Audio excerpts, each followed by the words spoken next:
بصوا خلص. بص تحس انه جمبري. بص تروح قافلها كده، طبعا ما فيهاش بقى خالص ولا شوك ولا حاجه، وزي السندوتش كده ايه.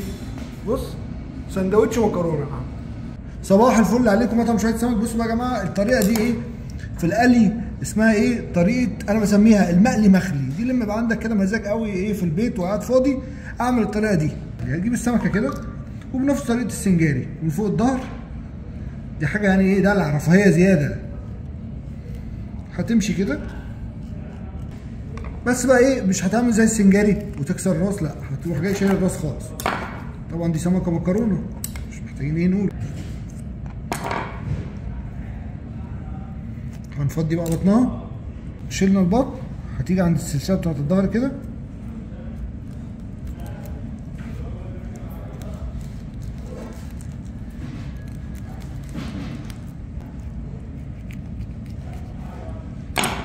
تشيل سلسله الظهر.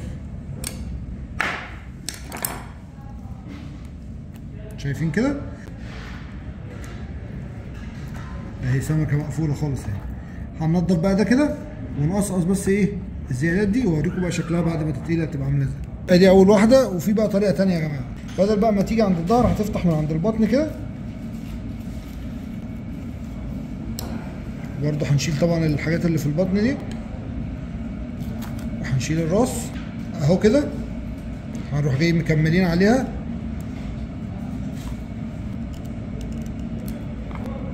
هنروح قاطعين بقى كده، وبرضه بنفس الطريقه هنروح شايلين السلسله.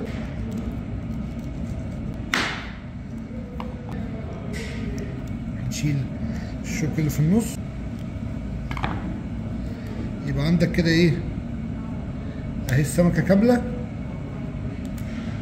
حتتين اللحم اللي فيها. هنقصقص بس ايه الطروف دي والحاجات دي. يلا بينا. بصوا بقى يا جماعه الجمال. بصوا خلص. بص تحس انه جمبري. بص تحس ان انت بتاكل جمبري كده. طبعا ايه الاكل دي عايزه ايه، تبقى مزاج وقاعد فاضي عشان تمسك كيلو مثلا مكرونه تقعد تعمله كده. بس بص بقى الميزه في ايه، انك انت هتمسك كده يا معلم. بص المكرونه تروح قافلها كده، طبعا ما فيهاش بقى خالص ولا شوك ولا حاجه، وزي السندوتش كده ايه.